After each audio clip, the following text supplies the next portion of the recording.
baptême, c'est une image de ce que Dieu fait dans nos vies quand il nous sauve, quand on va à lui pour dire « J'ai besoin de toi, Dieu », pour être réconcilié, pour être pardonné. C'est quand on croit que Jésus est celui qui nous a été donné, qui, à la croix, finalement, a porté nos péchés, parce que le Père nous a donné son Fils comme moyen pour que lui seul soit l'intermédiaire entre nous, entre nous et Dieu. Bien, c'est justement Dieu, le Fils, Jésus, bien, qu'on peut avoir la vie. Et puis Jésus, il nous a donné ce commandement à son Église, qui est son corps, de faire de toutes les nations des disciples. Il va dire « baptisez-les ». Et c'est un des moyens quand on donne notre vie à Christ, qu'on veut dire « Bien, Dieu, c'est toi, Jésus, que je veux suivre. Je crois que j'ai besoin d'un sauveur, j'ai besoin du pardon des péchés, puis c'est toi que je veux suivre. » Bien, on se fait identifier à lui par le baptême, justement. Pourquoi est-ce que c'est un aussi gros récipient? Pourquoi est-ce qu'on s'encombre de autant d'eau? Parce que c'est moi qui le transporte. Je préférerais que ce soit beaucoup plus petit. Mais je suis content de le faire vraiment avec joie parce que c'est une image de, justement, la mort qu'on a avec Christ. Quand on reconnaît qu'à cause de du péché que l'on fait, du fait qu'on est pécheur, plus que des choses que l'on fait, mais de notre état pécheur, qu'on est mort, qu'on est séparé avec Dieu, mais que, justement, quand on est baptisé, on est couché dans l'eau, qui symbolise ce moment où Jésus est mort. Et quand on ressort de l'eau, ça symbolise ce moment où Jésus est revenu à la vie et qu'il a eu la victoire sur le péché, il a eu la victoire sur la mort, il a eu la victoire pour nous donner un plein pardon complet, définitif, pour qu'on puisse être ses enfants, puis qu'on puisse marcher avec assurance pour le reste de notre vie, peu importe ce qui se passe, et puis qu'on dise, Dieu, je veux maintenant te suivre, je veux te célébrer, je veux chanter ta gloire. Bien, ce baptême est l'image de ce qui se passe dans nos cœurs. Donc, quand on baptise, bien, ça va être cette image vous allez pouvoir voir de Mirantu qui va s'identifier à Christ par la mort et la résurrection de Jésus, mais c'est aussi une occasion pour nous d'être témoins de sa foi qui est invisible, qui se passe dans son cœur, dans ses pensées avec Dieu, mais qu'on va pouvoir voir que sa foi, elle est vivante au point qu'elle veut obéir à ce que Jésus lui a demandé. Le baptême, la raison aussi pour laquelle on le fait comme ça, c'est parce que c'est comme ça qu'on le voit à travers la Bible, où, par exemple, bien, littéralement, le mot baptiser, c'est immerger, pour justement symboliser cette démarche où on est identifié à Christ, donc on est immergé. Et c'est aussi une décision personnelle. Il n'y a pas personne qui a tordu un bras, ce que je ne penserais pas. Pas personne qui a tordu un bras à Mirantu, sinon on ne la baptiserait pas. Il faut vraiment que ce soit un choix personnel. On baptise des enfants, mais les enfants qu'on va baptiser vont être eux-mêmes aussi des personnes qui vont dire, ben moi, je suis d'accord au fait que je crois ça, et puis ils vont pouvoir affirmer leur foi. Évidemment que leurs parents sont d'accord. Mais ce n'est pas dans le cas de Mirantu, mais c'est une décision personnelle qu'on va affirmer et puis que la personne prend dans sa propre décision cette démarche justement de se faire baptiser. Est-ce que vous êtes prêts à entendre le témoignage de Mirantu? Oui! Yes! OK, excellent. OK, c'est parfait. Ça, je suis content que vous applaudissiez parce que Mirantu, tu peux venir me rejoindre. Et quand tantôt on va la baptiser, quand on la relève de l'eau, pour nous, c'est une célébration. Hein? C'est le temps d'applaudir. Plus que ce que vous avez fait tantôt pour moi quand je suis rentré, là, ça valait pas tant le coup. Mais dans le cas de Mirantu, je veux qu'elle puisse s'en souvenir. Quand ça va faire 30 ans, quand elle va suivre le Seigneur, elle va se souvenir ce jour de sa baptême où quand elle est ressortie, elle a été accueillie avec chaleur, justement, au sein de la famille 180. Donc, elle est déjà là. Parfait.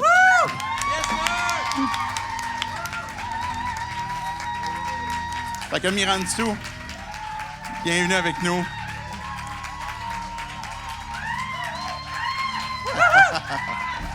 Yes. Je lui ai demandé, en fait, j'ai donné l'opportunité si elle voulait raconter un bout de son témoignage et puis c'est ce qu'elle va faire juste avant qu'on la baptise. Merci, David. Allô.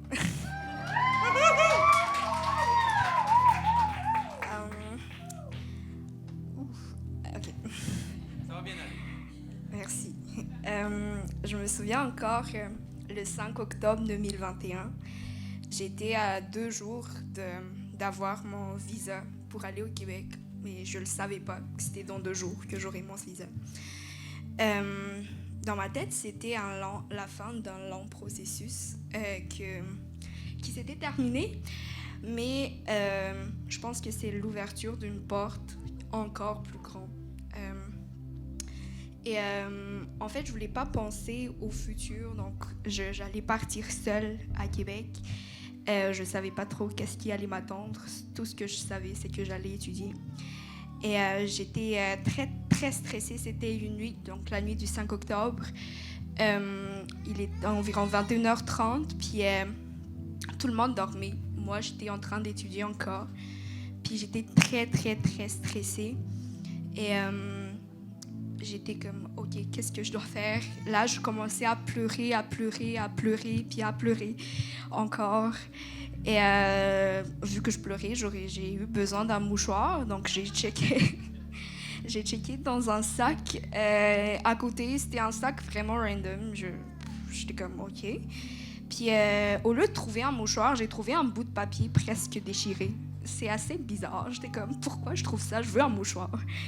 Puis j'étais comme, bon, bah, tu sais, je vais voir c'est quoi au lieu de le jeter à la poubelle. Puis j'ai vu, puis c'était à ce moment-là que tout a basculé. Il faut savoir qu'à ce moment-là, j'avais déjà Jésus dans ma vie. Mais j'ai checké le petit bout de papier, puis c'était un verset que j'ai eu, je sais même pas je l'ai eu, mais dans quel contexte, mais je l'ai eu. Puis le verset disait, c'est dans Deutéronome 28, 8, il disait au nom de Jésus, « Il te bénira dans le pays que l'Éternel, ton Dieu, te donne. » Comment vous dire qu'après ça, j'ai encore plus pleuré. Mais cette fois de joie, mais pas de stress. Donc à ce moment-là, j'étais sûre que Dieu allait prendre soin de moi. Puis Dieu allait être en avant de ce qui va se passer, peu importe. Puis je vais juste faire un retour en arrière pour que vous puissiez voir justement le changement que Dieu a fait dans ma vie. Avant, j'étais... je suis une petite fille unique, donc j'ai pas de frères et sœurs. J'ai grandi dans une famille chrétienne, donc le nom de Jésus n'était pas nouveau pour moi. Je suis bénie parce que mes parents ont présenté Jésus à moi, mais moi, j'avais pas encore Jésus dans ma vie dans ce temps-là. J'étais une fille comme toutes les petites filles qui vont à l'école, puis j'étais... assez brillante, pour dire très brillante à l'école. J'avais vraiment des super bonnes notes, puis j'étais très, très, très compétitive dans mes notes. Donc, je voulais toujours être dans les 3 premiers, je voulais toujours être la meilleure en classe. Puis, j'avais pas non plus de mal à me faire des amis, ni quoi. Ça va, ça allait. Puis, sauf qu'à force que ça avance, je me rendais compte que je mettais ma valeur dans mes notes. Et je mettais ma valeur, mon identité dans mes amitiés puis dans mes relations. Et dans les appréciations des professeurs, parce que les professeurs m'aimaient beaucoup. Et je mettais en fait ma valeur dans ces choses-là. Jusqu'au moment où j'ai rencontré personnellement Jésus. À ce moment-là, c'est comme si le voile s'est ouvert. Puis j'ai vu comme, OK, il y a certaines choses qui ne marchent pas. Dieu m'a fait vraiment savoir que les priorités dans mon cœur n'étaient pas Jésus. Puis mon cœur, malgré le fait que je faisais pas tant d'erreurs à l'école, j'étais une jeune fille correcte. Il y a quelque chose qui marchait pas dans mon cœur puis dans ma relation avec Dieu, malgré le fait que je l'ai toujours entendu aussi dans ma vie. Puis à ce moment-là, la chose qui était venue dans mon cœur, c'était: est-ce que ce sont mes notes qui vont me justifier devant Dieu quand il va revenir? Puis la réponse était non. Est-ce que, vu que mes parents, je sais que mes parents sont déjà sauvés, allô, mes parents qui sont en ligne en ce moment,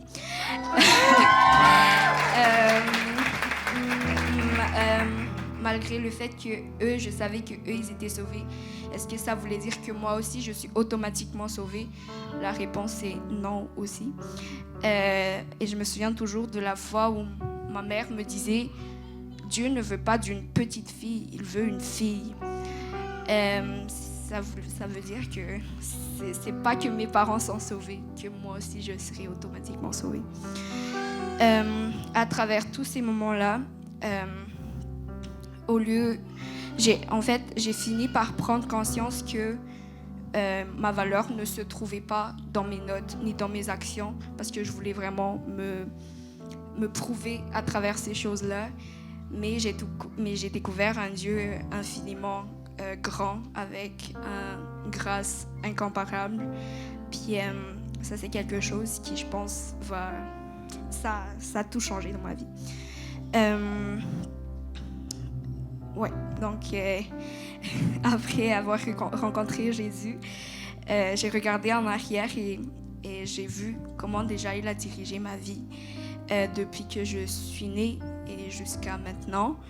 Je me rendais compte que même depuis ma naissance, il était toujours là. Puis c'est juste incroyable.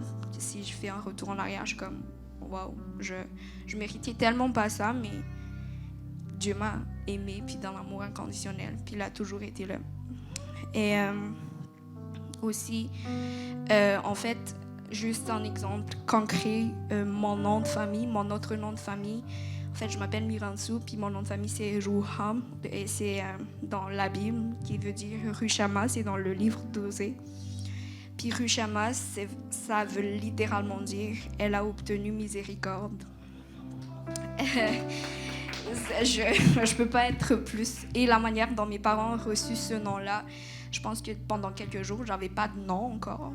Mais mes parents priaient pour que Dieu leur donne le nom pour leur fille. Puis Dieu leur a montré le nom Rushama. Puis ça veut littéralement dire « elle a obtenu miséricorde ». Mais c'est au moment où j'ai rencontré Jésus que je me suis vraiment rendu compte que wow, j'étais tellement dans le péché, mais Jésus est venu, mort pour moi, me prendre tous mes dettes puis tous mes péchés pour que je sois libre et victorieuse en lui. Donc, pour finir un peu mon témoignage, c'est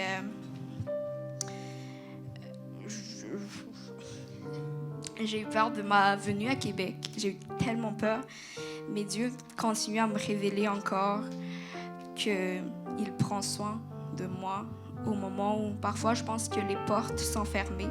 Mais Dieu, il ouvre une autre porte encore plus merveilleuse. Et aussi regarder la famille que je me suis faite ici.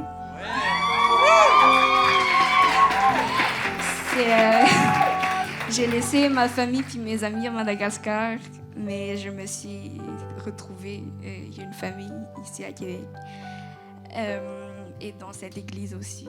Et en fait, je peux juste pas ignorer ce que Dieu a fait dans mon cœur, dans ma vie, puis dans mon cœur. Je ne peux pas être indifférente à ça. Je ne peux pas, mais je ne veux pas non plus, parce qu'il a été tellement, tellement bon, puis tellement merveilleux, puis tellement incroyable que c'est ça. Puis la chose la meilleure dans tout ça, c'est vraiment je peux encore avoir l'assurance qu'il va continuer à l'être, parce que c'est un Dieu qui ne change hier, aujourd'hui, puis à jamais. Puis il sera encore tellement bon dans ma vie, puis il sera encore fidèle, puis il va tenir encore parole comme il l'a déjà fait. Puis ça, c'est l'espoir que j'ai. Et cet espoir, c'est un espoir sûr que je peux déjà avoir en ce moment. Et donc, je décide de me faire baptiser pour proclamer dans ma vie et aussi en vous disant et dire à Jésus que Jésus, je t'aime tellement. Et je suis prise avec toi, donc Jésus. Et je ne veux pas me séparer de toi parce que tu as été tellement bon. Et tu es toujours là pour moi, puis c'est toi mon espoir et mon assurance. Et la raison pour laquelle je vis, c'est pour te louer. Donc, voilà.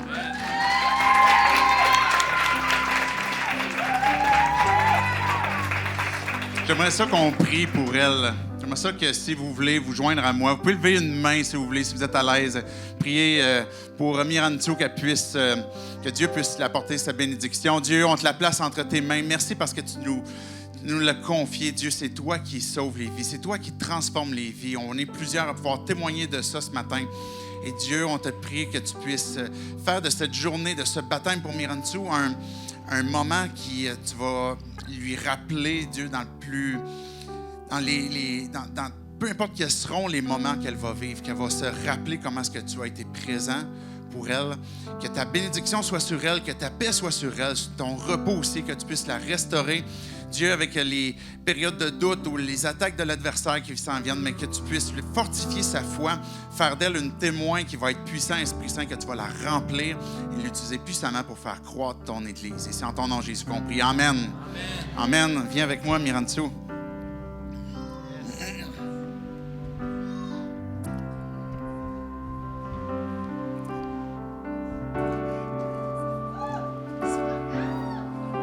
C'est froid ou c'est chaud?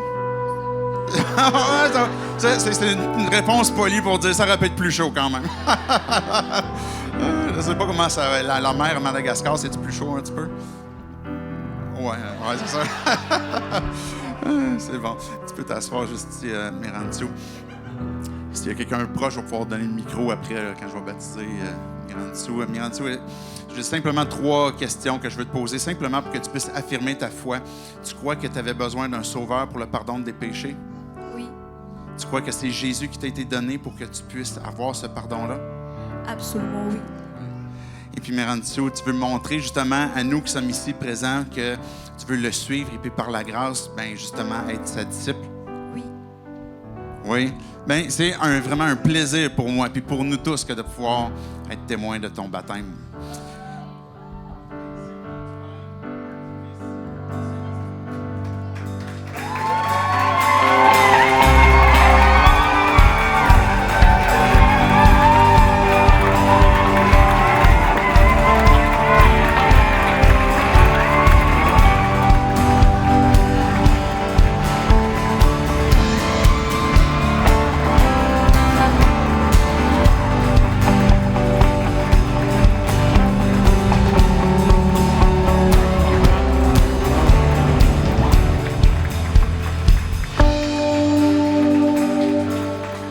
Félicitations, Mirantsou.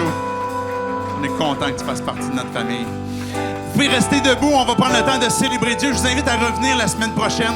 On a un invité qui s'en vient, ça va faire différent de moi, enfin. Moi-même, je vais être content d'entendre quelqu'un d'autre. Fait que soyez là dimanche prochain. Et on a un dîner connexion aussi. Donc, vous avez toutes les informations sur Internet. Je vous laisse avec la band.